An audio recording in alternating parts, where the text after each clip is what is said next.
Hi friends, welcome to Ragas Kitchen. நீங்க இன்னும் நம்ம சேனலை சப்ஸ்கிரைப் பண்ணலனா கீழ இருக்க சப்ஸ்கிரைப் பட்டன் பிரஸ் பண்ணிக்கோங்க. அப்படியே பக்கத்துல இருக்க பெல் பட்டனையும் பிரஸ் பண்ணிக்கோங்க. நான் அப்லோட் பண்ற வீடியோஸை நீங்க மிஸ் பண்ணாம பார்க்க முடியும். ஃப்ரெண்ட்ஸ், இன்னைக்கு வீடியோல ரொம்ப சுவையான இந்த வெங்காய சட்னி எப்படி பண்றதா ஃப்ரெண்ட்ஸ் பார்க்க போறோம். இது ரொம்ப டேஸ்டியா இருக்குங்க. அதே மாதிரி ரொம்ப ஈஸியா செஞ்சிரலாம்.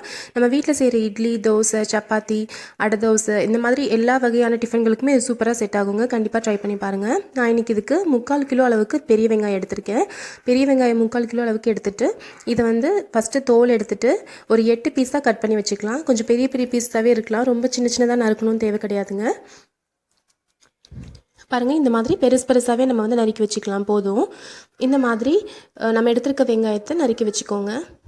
இது நம்ம ஒரு தடவை செஞ்சோன்னாவே போதுங்க. ஒரு 4-5 நாளைக்கு மேலவே உங்களுக்கு கெடாமல் நல்லா ஃப்ரெஷ்ஷாகவே இருக்கும். நம்ம ஃப்ரிட்ஜில் வச்சு யூஸ் பண்ணிக்கலாம். இந்த அளவுக்கு வெங்காயத்துக்கு வந்து ஒரு எலுமிச்சைப்பழ சைஸ் அளவுக்கு புளி எடுத்துக்கலாம். 15 நீட்டு மிளகாய் எடுத்திருக்கேன். வரமிளகாய். இது காரத்துக்கு தகுந்த மாதிரி நீங்கள் அதிகப்படுத்தியோ இல்லை கம்மிப்படுத்தியோ நீங்கள் சேர்த்திக்கலாம். தேவையான அளவுக்கு கல்லுப்பு.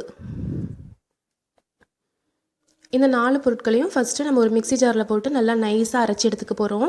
ஃபஸ்ட்டு வரமிளகாய் போட்டுக்கோங்க. அது கூட புளி போட்டு அதுக்கப்புறமா வெங்காயம் சேர்த்திக்கோங்க.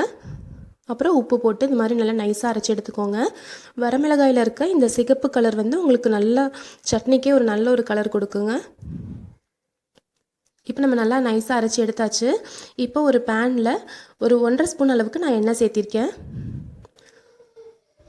எண்ணெய் நல்லா சூடாகட்டும். 1 ஸ்பூன் அளவுக்கு கடுகு, கொஞ்சமாக கருவேப்பிலை பொரிய விட்டுறலாம்.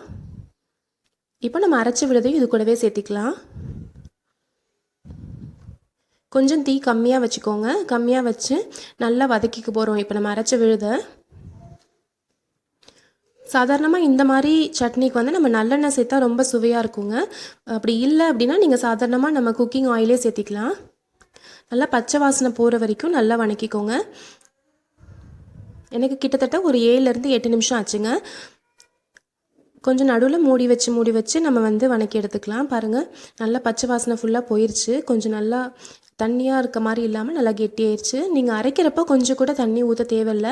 வெங்காயத்தில் இருக்க தண்ணியே போதுங்க, உங்களுக்கு நல்லா நைஸாக அரைச்சி வந்துடும். இப்போ நம்ம நல்லா வணக்கியாச்சு. ஒரு 7-8 நிமிஷம் ஆயிடுச்சு. இப்போ நம்ம ஸ்டவ் ஆஃப் பண்ணிடலாம்.